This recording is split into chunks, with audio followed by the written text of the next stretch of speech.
Most people will live and die inside a prison they never knew they built. A prison of comfort. A prison of excuses. A prison where mediocrity feels safe because it doesn't ask for sacrifice.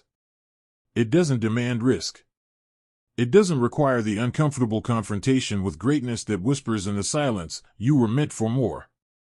But here's the truth: greatness is not inherited. It's not reserved for the lucky. It's carved from bone and sweat, from late nights and lonely mornings, from the invisible battles that no one claps for. And that's exactly why most people will never be great.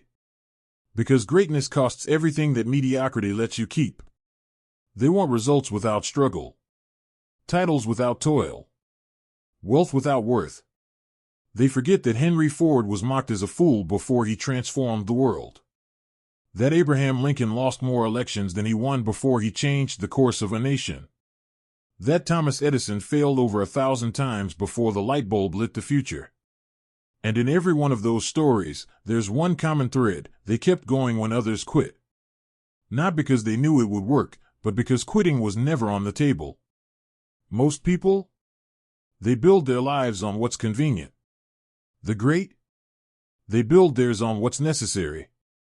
Greatness begins in the mind, long before it's seen by the world. Most people don't fail because they're incapable. They fail because they've been hypnotized by a lie that success is for them, not for me. They look in the mirror and see a worker, a struggler, a survivor, not a builder, not a creator, not a force of nature. But belief is the root of every empire. What you believe about yourself determines what you allow yourself to attempt. The mind, like soil, doesn't care what seed you plant. It will grow weeds or wealth, depending on what you feed it. The masses feed theirs with fear, distraction, doubt. They let opinions shape identity. They let failure become prophecy. They hear no once and build a religion out of rejection. But those destined for greatness? They believe when there's no reason to. They plant vision where others plant limits. They don't wait for proof, they become the proof. Most people never rise because they never decide what they're willing to die for. They drift. They dabble.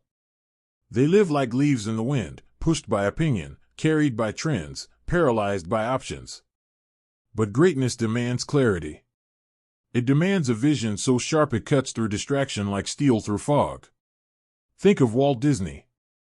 A man who envisioned a world that didn't yet exist and was nearly laughed into bankruptcy. But he saw it before it was real. That's what vision does. It creates reality from imagination. It demands faith, then rewards it with form. And that's why most people will never be great, because they never define a vision clear enough to endure the pain it will require. They settle for vague hopes. I want more. I want success. But the great say, I will build this. I will become this.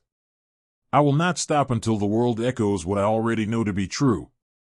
Purpose is the oxygen of persistence. And most people are suffocating. They wake up with alarms, not with meaning. They chase money, not mission. They confuse comfort with happiness, and they rot in routines that slowly poison the soul. But purpose? Purpose is different. Purpose keeps the fire lit when the spotlight dies. Purpose doesn't flinch when the results don't show up. Purpose is why Carnegie kept building when he could have retired 10 times over. Why Helen Keller changed the world in silence and darkness. Why Mandela stayed unbroken through decades of prison. Because when you have a reason to rise, nothing can keep you down.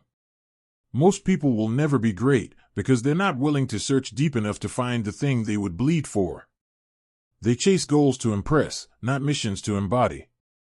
But you, if you're still here, you know there's something burning. Something deeper. You know comfort is a cage. And you're ready to trade ease for elevation. Here's the raw truth: emotion doesn't build empires, discipline does. Most people will never be great because they only move when they feel like it. They wait for motivation, as if the world will pause until their feelings align. But success doesn't wait. Success punishes hesitation. It honors action. Discipline is the bridge between desire and reality. It's waking up when it's dark and silent. It's working when the applause has stopped. It's showing up, again and again, when nothing is guaranteed. Jocko Willink said it best, discipline equals freedom. And yet most people think discipline is a prison. They think it's restrictive. They don't see that it's the tool that sharpens potential into power. Discipline is the reason some people transform and others just talk. The world is full of dreamers.